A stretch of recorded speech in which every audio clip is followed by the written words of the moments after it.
Friends, ఎవరికైనా సరే ఈ ప్రపంచంలో అంటే బాధకి కానీ ఆనందానికి కానీ సహనానికి కానీ ఒక లిమిట్ ఉంటుంది. అది దాటితే ఏ వ్యక్తి అయినా సరే తట్టుకోవడం చాలా కష్టం. అందులోనూ ఆడవాళ్ళు, పిల్లల బాధ్యత మోస్తున్న వాళ్ళు, సొసైటీలో భర్త, గౌరవం ఇలాంటి ట్యాగ్ లైన్స్ అన్ని ఉన్న సందర్భంలో తన భర్త చేయకూడని పని చేస్తే ఆ మానసిక వేదన, ఆ మానసిక స్థితిగతులు చాలా అంటే చాలా దారుణంగా ఉంటాయి. ముఖ్యంగా నేను మాట్లాడేది విజయ్ సంగీతుల గారి గురించి. వాళ్ళిద్దరి విడాకులు రద్దయింది. విజయ్ తన ప్రజల కోసం ఎంతో గొప్పగా సేవ చేస్తున్నాడు. ఇంతకు మించి కావాల్సింది ఏముంటుంది?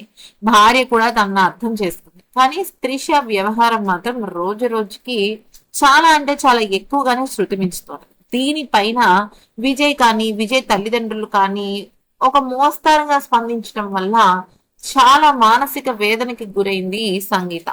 అంటే ఆమె యాక్చువల్లీ లండన్ లో ఉన్నారు తన కూతురు దివ్య శాసన కోసం.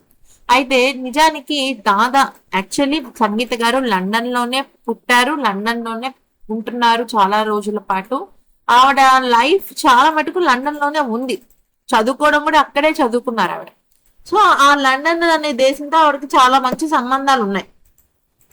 అయితే ఇక ఈ నేపథ్యంలో ఆవిడ చాలా ఎమోషనల్ కి, స్ట్రెస్ కి గురయ్యారు, విపరీతమైన ఆందోళనకి గురయ్యారు. గత 5-6 ఏళ్లగా ఆవిడ మానసిక పరిస్థితి ఎంత దారుణంగా ఉందంటే విపరీతమైన టెన్షన్. కనిపించిన వాళ్ళు విజయ్ గురించి అడగటము, పిల్లల గురించి అడగటము, గొడవల గురించి అడగడం, విడాకుల గురించి అడగటం, ఇట్లాగా మానసికంగా ఆవిడ చాలా కృంగిపోయారు. అంతేకాకుండా రీసెంట్ గా ఆగస్ట్ 15 రోజున జరిగిన వ్యవహారం గురించి కూడా సంగీత గారు చాలా తీవ్రమైన మనస్తాపానికి గురయ్యారు. దాంతో ఒక్కసారిగా ఆవిడ లండన్ నుంచి చెన్నైకి వచ్చిన వెంటనే లో బీపీతో పడిపోయారు.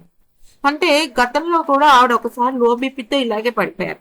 లో బీపీతో పడిపోయిన వెంటనే విజయ్ తల్లిదండ్రులు, అలాగే విజయ్ ఇంకా అక్కడ ఉన్న వాళ్ళ కుటుంబ సభ్యులు అందరూ కూడా తనని హాస్పిటల్ కి తీసుకెళ్లి ఇమీడియట్ గా ఆమెకు ట్రీట్మెంట్ ఇప్పిస్తే ఆమె ఇమీడియట్ గా కూడా రికవర్ అయితే అయిందనమాట. అయితే రికవర్ అయిన తర్వాత డాక్టర్లు చెప్పిన విషయం ఏంటంటే ఆవిడకి ఎక్కువగా స్ట్రెస్ కలిగించే విషయాల వల్ల ఆవిడ ఫుడ్ సరిగ్గా తీసుకోకపోవడం, సరిగ్గా నిద్ర లేకపోవడం వల్ల చాలా అంటే చాలా లో బీపీ పెరిగి ఆ రకంగా ఆవిడ మనస్తాపానికి గురవుతుందని చెప్పడం అయితే జరిగింది. ఫ్రెండ్స్, ఈ వీడియో నచ్చితే లైక్ చేసి సబ్స్క్రైబ్ చేసుకోండి.